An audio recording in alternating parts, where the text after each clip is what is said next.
En revanche, il reste la problématique de l'ennui. Que faire avec ces gens et comment ils vont trouver un sens à leur vie alors qu'ils sont insignifiants et n'ont aucune valeur? À ce stade, ma meilleure suggestion serait d'avoir recours aux drogues et aux jeux vidéo. Vous êtes le symbole de cette politique dont nous avons besoin et que nous attendions pour nous guider dans ce nouveau monde. Merci d'être venu. Vous êtes un habitué de Davos. Merci d'être venu jusqu'à nous aujourd'hui. Nous vous en sommes reconnaissants de partager avec nous vos perspectives. Monsieur le Président de la République.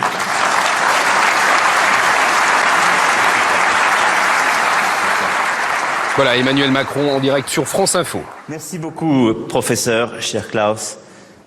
Il n'y a rien que Joseph Goebbels ignorait concernant toutes ces idées sur les fake news et l'imposition de la vérité.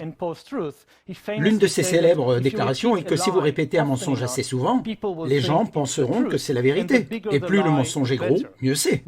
Car ça ne viendra pas à l'esprit des gens que quelque chose de si gros puisse être un mensonge. Et je pense que les fake news nous entourent depuis des milliers d'années. Prenez la Bible. Une des options mentionnées par certaines personnes est que seule une catastrophe pourrait ébranler l'humanité et ouvrir la voie vers un véritable système de gouvernance mondiale. Et ils disent qu'on ne peut pas le faire avant la catastrophe. Mais nous devons commencer à poser les fondations, afin que lorsque le désastre se produit, nous puissions réagir rapidement. Et le Covid est capital parce que c'est ce qui convainc les gens d'accepter. C'est ce qui légitime la surveillance biométrique totale. Si on veut stopper cette épidémie, nous ne devons pas juste surveiller les gens. Nous devons surveiller ce qui se passe à l'intérieur d'eux, sous leur peau. Ce que nous avons vu jusqu'à présent, c'est des corporations et des gouvernements collecter des données de nos déplacements, des gens que l'on rencontre, des films que l'on regarde. La prochaine étape, c'est la surveillance qui va entrer dans notre corps. Nous voyons à présent des systèmes de surveillance de masse mis en place même dans les pays démocratiques qui jusque-là les avaient rejetés. Et nous voyons aussi un changement dans la nature de la surveillance. Avant, la surveillance était principalement hors du corps. Maintenant, elle rentre dans le corps. Les gouvernements ne veulent plus seulement savoir où on va ou qui on rencontre. Par-dessus tout, ils veulent savoir ce qui se passe dans notre corps. Quelle est notre température corporelle? Quelle est notre pression sanguine? Quel est notre état de santé? Maintenant, les humains sont en train de développer des pouvoirs encore plus grands que jamais auparavant. Nous sommes réellement en train d'acquérir des pouvoirs divins, de construction et de destruction. Nous sommes vraiment en train d'améliorer les humains en Dieu. Nous avons besoin, par exemple, de pouvoir réécrire le code du vivant. Les humains sont maintenant des animaux que l'on peut pirater. Vous savez, toute l'idée que les humains ont cette âme, cet esprit, et qu'ils ont le libre arbitre, et personne ne sait ce qui se passe à l'intérieur de moi. Donc l'idée que quoi que je choisisse aux élections ou au supermarché, ce serait mon libre arbitre, c'est fini. Je veux dire, toutes ces histoires à propos de Jésus ressuscité des morts et fils de Dieu, c'est des fake news. Je sais que ces dernières années, nous avons vu des politiciens populistes saper volontairement la confiance que les gens ont dans des institutions importantes, comme les universités ou les médias respectables de la presse. Ces politiciens populistes ont dit aux gens que, par exemple, des scientifiques sont une petite élite. De puissance de calcul pour hacker les êtres humains. Vous savez, on discute beaucoup du hackage des ordinateurs, comme les Russes ont hacké les ordinateurs d'Hillary Clinton. Mais ce qui se passe réellement, c'est que nous essayons de hacker les êtres humains. Et comme on a entendu ici précédemment, sur ce plateau, c'est que finalement, les êtres humains ne sont que des algorithmes biochimiques. Et si vous avez suffisamment de données, et si vous avez suffisamment de puissance de calcul, vous pouvez hacker les algorithmes humains. Et à ce moment-là, vous pouvez contrôler et manipuler les gens d'une manière que même Staline et Hitler et les grands dictateurs du XXe siècle n'auraient pas pu imaginer. Ce débat sur la vie privée par rapport à la sécurité se trouve dans toute civilisation que l'on peut citer. Mais il y a quelque chose que vous savez pour la première fois dans l'histoire, c'est qu'il est possible d'éliminer complètement la vie privée. Ça n'a jamais été possible avant et c'est possible maintenant. Quelque chose de fondamental a changé. Quand les dictateurs ont toujours rêvé d'éliminer la vie privée, surveiller tout le monde, tout le temps, et savoir tout ce que vous faites, et pas seulement tout ce que vous faites, mais aussi tout ce que vous pensez et tout ce que vous ressentez. Que ce soit un tyran de la Grèce antique ou que ce soit Staline, ils en ont toujours rêvé. Ils n'ont jamais pu le faire car c'était techniquement impossible. Maintenant, ça l'est. Nous sommes probablement l'une des dernières générations d'Homo sapiens. Parce que dans les générations à venir, nous apprendrons à concevoir des corps, des cerveaux et des esprits. À quoi ressembleront exactement les futurs maîtres de la planète? Cela sera décidé par les personnes qui possèdent les données. Pourquoi les données sont-elles si importantes? Elles sont importantes parce que nous avons atteint un stade où nous pouvons non seulement pirater des ordinateurs, mais également des êtres humains et d'autres organismes. De quoi avons-nous besoin pour pirater un être humain? De deux choses. Beaucoup de puissance de calcul et beaucoup de données, plus particulièrement des données biométriques. Mais le contrôle des données pourrait permettre aux élites de faire quelque chose d'encore plus radical que de simplement construire des dictatures numériques. En piratant les organismes, les élites peuvent acquérir le pouvoir de redéfinir l'avenir de la vie elle-même. Parce qu'une fois qu'on a le pouvoir de pirater quelque chose, on a généralement aussi celui de le concevoir.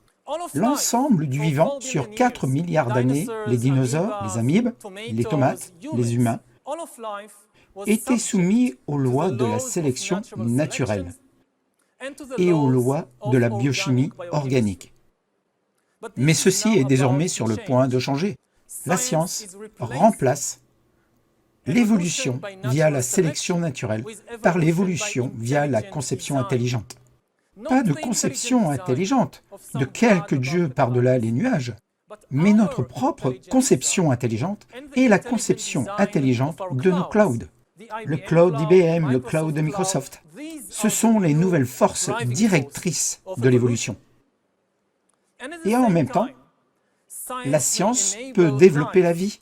Après avoir été confinée pendant 4 milliards d'années dans la sphère limitée des composés organiques, la science pourrait permettre à la vie de s'épanouir dans la sphère inorganique. Lors de la révolution industrielle du 19e siècle, l'humanité a essentiellement appris à produire toutes sortes de choses, comme des tissus, des chaussures, des armes et des véhicules. Cela a suffi à un très petit nombre de pays qui ont mené cette révolution suffisamment vite pour subjuguer tous les autres. Ce dont il s'agit aujourd'hui, c'est d'une seconde révolution industrielle, mais cette fois, le produit ne sera ni des tissus, des machines, des véhicules ou même des armes. Cette fois-ci, le produit obtenu sera les humains eux-mêmes. Nous apprenons essentiellement à produire des corps et des esprits. Les corps et les esprits seront, d'après moi, les deux principaux produits de la prochaine vague de tous ces changements. Et si un fossé se creuse entre ceux qui savent produire des corps et des esprits et ceux qui ne le savent pas, alors il sera bien plus conséquent que tout ce que nous avons pu connaître dans l'histoire jusqu'à maintenant. Sauf que cette fois-ci, si vous ne faites pas partie de la révolution de façon suffisamment rapide, il y a des chances que vous disparaissiez. Une fois que vous savez comment produire des corps, des cerveaux et des esprits, alors la main-d'œuvre bon marché en Afrique ou en Asie du Sud, où qu'elle soit, ne vaudra tout simplement rien. Encore une fois, il me semble que la plus grande question qui se posera dans les prochaines décennies sur le plan économique et politique sera de savoir quoi faire de toutes ces personnes inutiles. Je ne pense pas que nous ayons un modèle économique pour cela. Ma meilleure hypothèse, et cela reste une présomption, est que la nourriture ne sera pas un problème car avec ce genre de technologie, nous serons en mesure de produire de la nourriture pour tout le monde. En revanche, il reste la problématique, de l'ennui, que faire avec ces gens et comment ils vont trouver un sens à leur vie alors qu'ils sont insignifiants et n'ont aucune valeur. À ce stade, ma meilleure suggestion serait d'avoir recours aux drogues et aux jeux vidéo. Nous ne nous connaissons pas vraiment. Pour donner un exemple, quand j'avais 21 ans, j'ai finalement réalisé que j'étais gay après avoir vécu plusieurs années dans le déni. Et ce n'est pas un cas exceptionnel. Beaucoup d'homosexuels vivent dans le déni pendant de nombreuses années. Ils ne savent pas quelque chose de très important sur eux-mêmes. Maintenant, imaginez la situation dans 10 ou 20 ans où un algorithme pourra dire à n'importe quel adolescent exactement où il se trouve, sur le spectre gay, hétéro, et même à quel point cette position est malléable. Et la grande question politique et économique du XXIe siècle sera de savoir pour quelles raisons avons-nous besoin des humains, ou du moins pour quelles raisons avons-nous besoin de tant d'humains. Vous avez une réponse à ça? Actuellement, nous estimons que le mieux est de faire en sorte qu'ils soient heureux avec des médicaments et des jeux sur ordinateur. Nous appelons ça le métaverse. Qu'est-ce que vous faites ici? Ou du moins, pourquoi avons-nous besoin de tant d'humains? Ce qui fait de vous une classe inutile.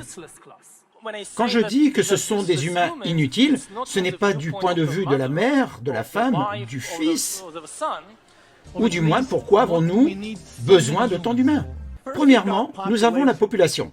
Le monde compte actuellement 6,8 milliards d'êtres humains et on est en route vers les 9 milliards. Maintenant, si nous faisons un très bon travail sur les nouveaux vaccins, les soins de santé, les services de santé reproductive, nous pourrions réduire cela de peut-être 10 à 15%. Ou du moins, pourquoi avons-nous besoin de tant d'humains? Oubliez le complot. Écoutez nos agences gouvernementales, ils disent la vérité. Il n'y a pas de complot ici. Faites votre putain de vaccin. Merci, docteur. Vous êtes le symbole de cette politique dont nous avons besoin et que nous attendions pour nous guider dans ce nouveau monde. Merci d'être venu. Vous êtes un habitué de Davos. Merci d'être venu.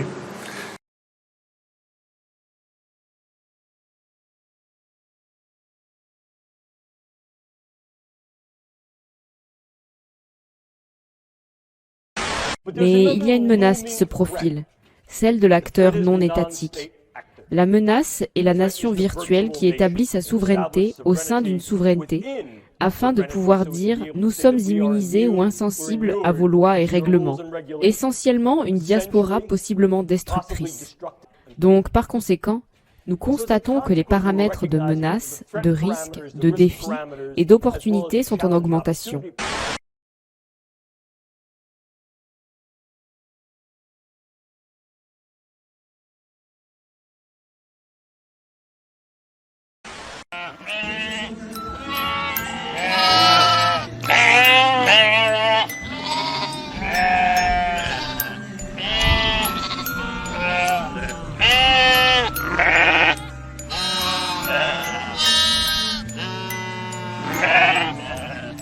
Ah!